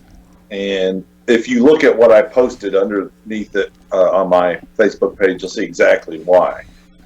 Because for those of you that are listening, you got to go and look at the Facebook page because it's like a segmented, a drawing of a segment where you can see the person's brain inside their head. That's the cover of the book. Well, we just shot a short film called Dream Killers this past yesterday, and in the film, you'll see a guy's top of his head removed and his brain exposed. Oh, wow. So when I saw that, I was like, oh my gosh, this is too coincidental. Here you see this brain from the side, and then you can see my post and you see it from the top. It's really wild. But I'll have to take a look at that. yeah. And I posted pictures. They're all over What's the Story. I even did a short video with some stills from behind the scenes. So let's get into this. It's called Dream Killers. It's the latest film from Diamond Films. Benjamin Diamond Films. This is the third one that I've personally been involved with. Mark of the Butterfly, which is coming out in March of 2020. Wrong Guy, which is already out. If you folks can't find it, let me know. I'll reshare it. And then this is Dream Killers is the third one. And you know what it deals with? This deals with the four mindsets that we have: optimism, pessimism, idealist, and realist. So there's four actors: Sarah Crowder, Kenyon Grant, Takima Bowers, and myself. I play the pessimist. Kenyon Grant is the optimist. Sarah is, I believe, the realist, and Takima is the idealist. And the script centers around those four, and this guy's got a dream, Kenyon, that he wants to pursue, and I'm knocking him down. It's two separate scenes. One of them's a little graphic because it's kind of like imagery. He's literally, I'm literally pessimism. I'm literally trying to cut his dream out of his head. Basically, it's what's going literally, on. Huh? Right, in the first scene. I love your movies, Brian. Well, I think Ed will like it. And, I'm already riveted. The second scene kind of is a double of that scene. There's a lot of the same dialogue, but then we're more in reality then. We're teachers in a teacher's lounge, having essentially the same conversation. So it's really, I think it's experimental, and I think it's a little bit deeper. And I'm just interested to see how he puts this together. And the thing about this is it's coming out soon. He was going to try to have it done last night, but I was like, there's no way he's going to be able to, because that's a lot of work. And it's not out yet. So I'm thinking either later tonight or tomorrow it's going to, or maybe this week. But Chris Carter, the director from Benjamin Diamond Films, is a workhorse. He did a 4-camera shoot on this, and he said that enabled him. And this is some behind-the-scenes stuff. This is stuff that you won't hear me talking about on some other project, because it's just that he's open with his projects, because he's just trying to get stuff out and get noticed. And his theory with the 4-camera shoot, and that means there's 4 camera positions in different with different shots coming in towards us, or sometimes he would have 3, and then he'd have one where he was roaming, kind of with that one. His theory behind that is when he goes to edit, he's got 4 different shots of the same thing. In other words, if you're only using 1 or 2 cameras and you do the scene and you cut, well, you got to make sure everybody's back. Or if you don't do the whole scene and you cut halfway, everybody's got to either stay where they're at or remember their positions and stuff like that. When you shoot 4 cameras, if you're using that one scene to build off of, you don't have to worry about that as much, because you've got 4 different views of that. That all makes sense. That makes sense. Yeah.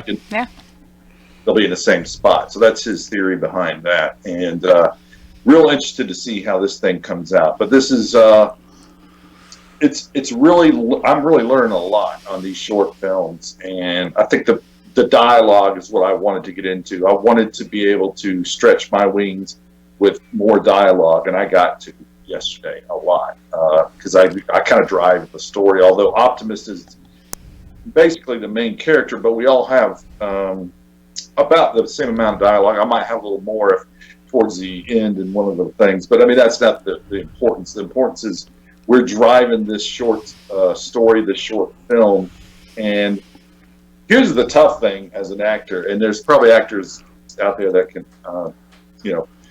that know what I'm talking about here, is when you sit there and you're getting into the scene, and we went right through it and shot it without stopping.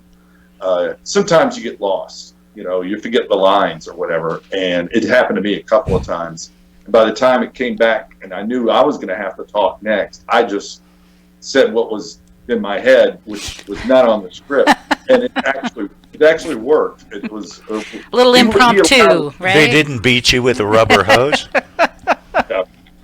he allowed us to improv with the scene if it just led us there, and it worked. I mean, I It's don't like know live where it radio. came out of. I didn't hear it. I said it's like live radio. Well, yeah, well, with you guys, y'all are always fun up there. I mean, as long as it makes sense, it doesn't, of course, I don't know if y'all are making sense. But anyway. So no, label us with those labels. So Jan, Doug, and I put those labels on us. Oh, as far as optimist, pessimist, realist, and Whatever they were, yeah. idealist. I see Ed as an optimist. I think Jan's more of a realist, and we'll just throw the other two on Doug. And you can... He is the candy supplier. That's funny. So, Well, you can't forget Christian. anyway- Christian's got to fit in there somewhere. Yeah. Oh, well, he's the boss, so Yeah. he can he can choose whatever one he wants. I would say pessimist because he's got to make sure everything's running smooth. Oh, so he's got to look on the dark side. Yeah. Of the booth. I was going to say, that's impressive, Brian. You did that without a hitch. I know, that was good. Well, he's got to crack the whip too. And a pessimist doesn't want to crack the whip. It's true. I got cast in another short film called Full Circle for SCAD, which is the Savannah College of Art and Design. I'll be doing that the weekend after next in November, the first weekend of November. So I'll be heading down to Savannah and staying there for 2 or 3 days and shooting that. And so things are picking up.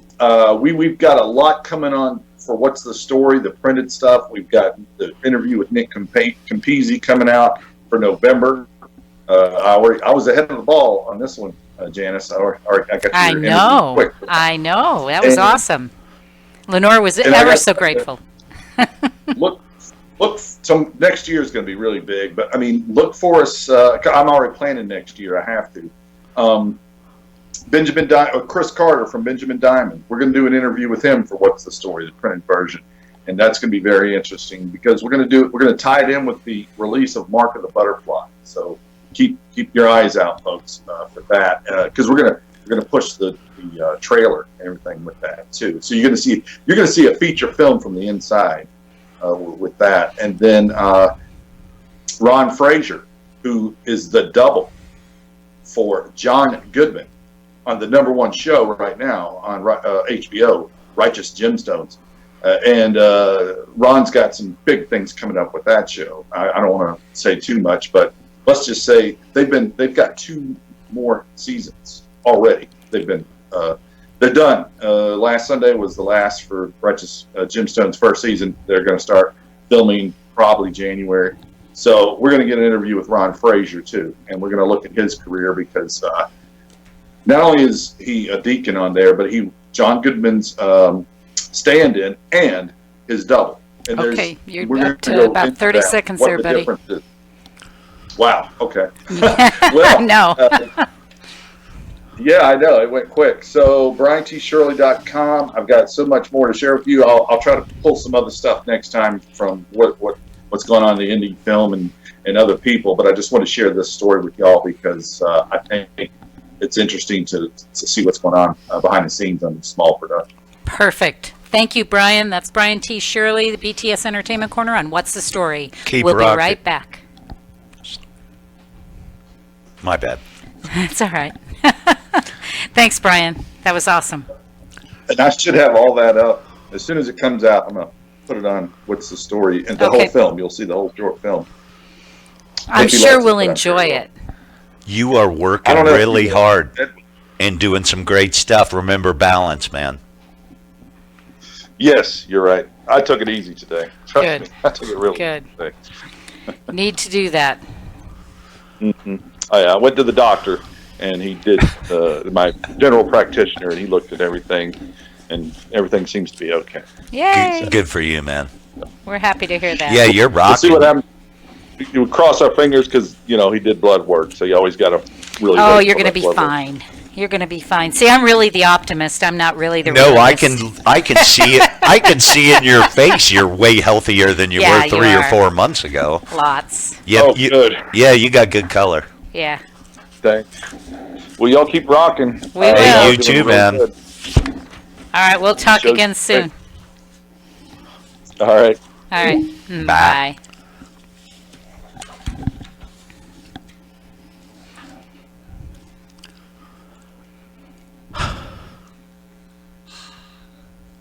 Yeah, Brian's happening. Hmm? He's busy. I mean, where's Houston? All the stuff he's got going. I couldn't hear you. See all the things he's got. I know, he's got a ton. So far in the time I've been around. Yeah.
Probably.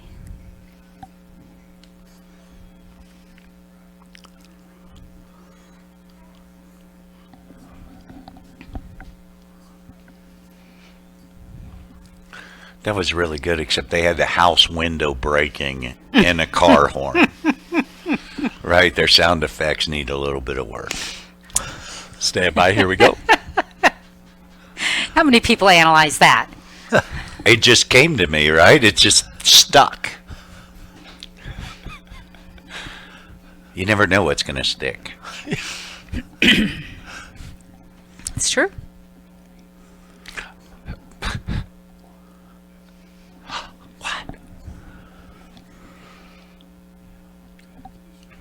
Welcome back. You are listening to What's the Story?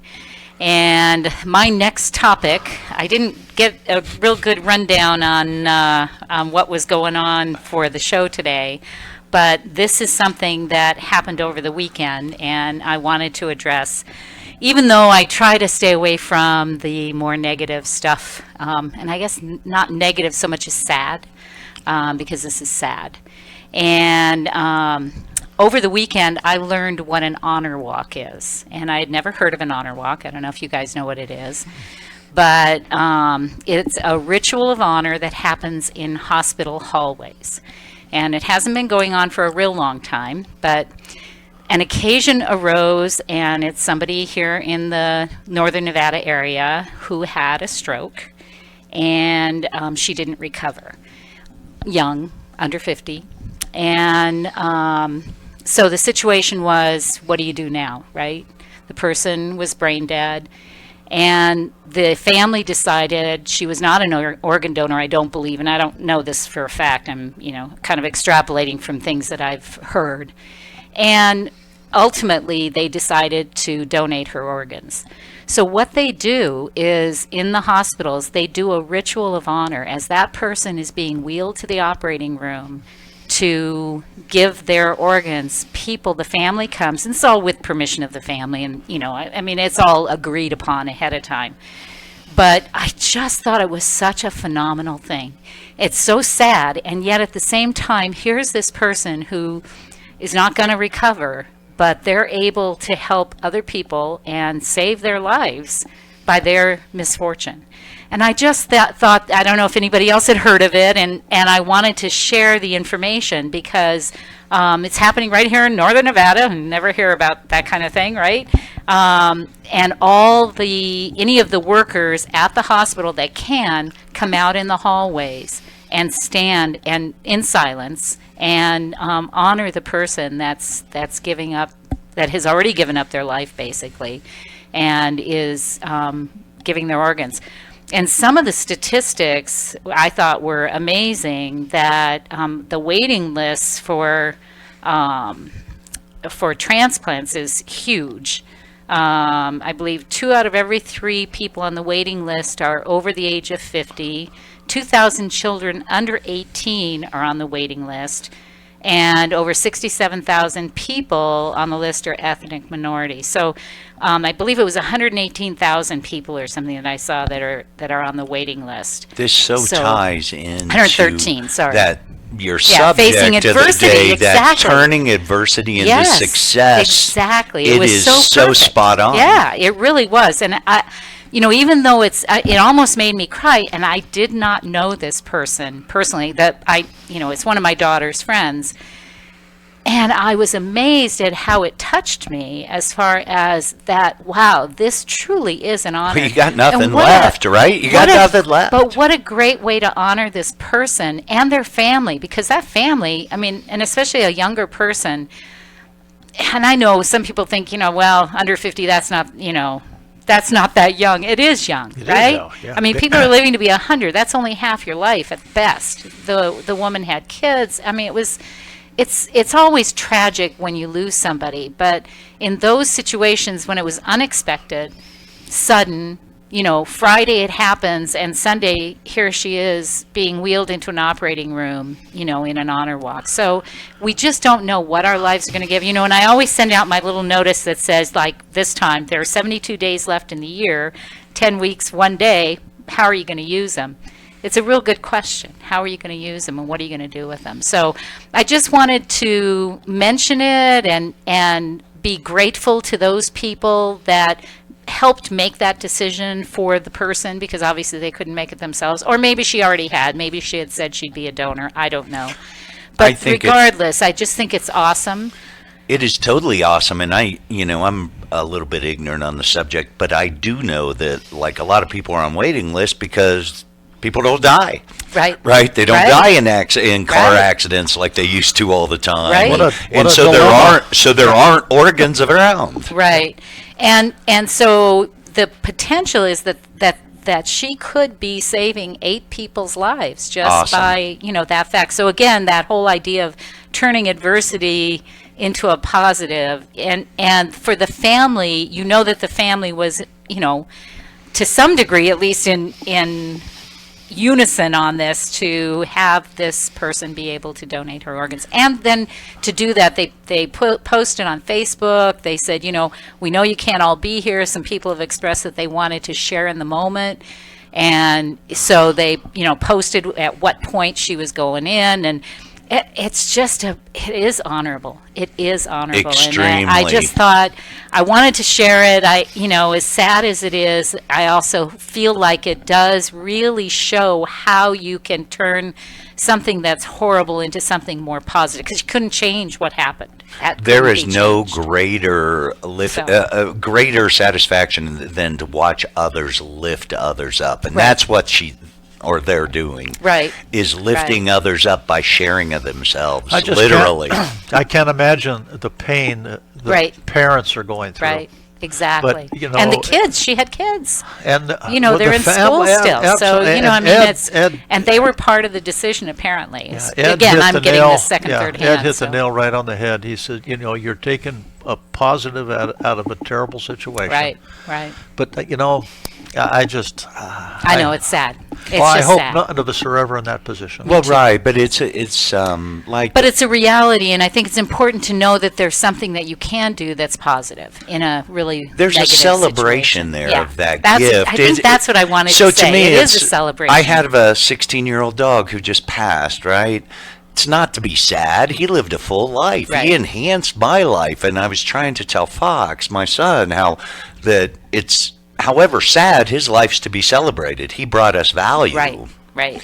And same. Right, and that's what this is, yeah. So anyhow, that's my thing for the day. I don't want to leave us on a... You're always so bright and cheery.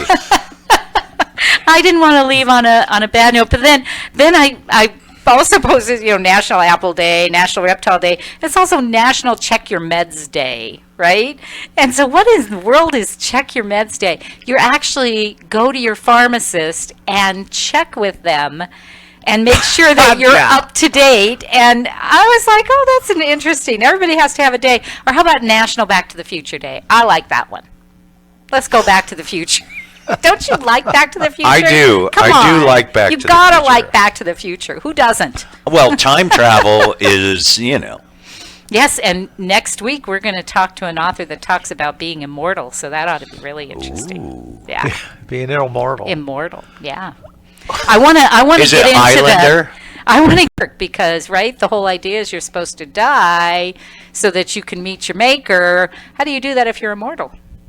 Do we blend? Do we have things? Does the screen go away, right? I don't know. Immortals are like vampires, right? I don't know. So I think I don't know. I'm just like throwing it out there. I don't know any. It could be. I suppose it How could. do you might not know it. True. They could be keeping that to themselves. That's right. Yeah. I have some trivia. Yeah, Good. let's I do can end it. us on trivia. Let's do it. All right. That's what sticks in my mind. I can't remember important things, but trivia I can. All right. Well, in 1879, Thomas Edison invented the electric incandescent lamp, and it would last 13 and a half hours before it would burn out. That's pretty cool. Wow. On this day. Wow. I know. I still use some of his light October bulbs that only 21st. last that long. I think I got some too. Yeah. Aww. And in 1945, women in France were allowed to vote for the very first time. Wow. That's weird. I didn't know that. Yeah. I'm glad I wasn't in So France. there's something. I never would have survived. There's a story there. There's a story there because that's at the very end of World War II. They're still fighting. They wanted something done there. There's a story there. I'm sure there is. We can investigate. Yeah. Ooh, yeah. How about the Philadelphia Phillies won their first World Series? For you sports fans. Well, that's a yawner. Yeah. Oh, come on. Yeah. Yeah. All right, fine. I'm not a Philadelphia sports fan. Well, you know. Here's one. You're going to love this. Like, this hasn't happened recently. In 1986, the U.S. ordered 55 Soviet diplomats to leave. The action was in reaction to the Soviet Union expelling 5 American diplomats. Is that balance, right? 5 for 55. How does that work? So evidently, wow. I have conjecture. Go ahead. Conjecture. So 86, wasn't that Reagan? So 86? conjecture is that we only had 6 in Russia, right? And they had 5, and they had 600 here. Yeah. You're probably right. That's right. Yeah. Oh, so you're going to be with us again next week? I'd love You're to going to be. join us? All right. You going to be here? If you'll have me. Yeah. Yeah. You know, Hopefully we're the Christian ones will that be ought to be here. asking. Well, I was gonna after say, what she said, There's right? a secret conspiracy, I think, to rid us. Yeah, that's right. We're going to yeah. ban the candy.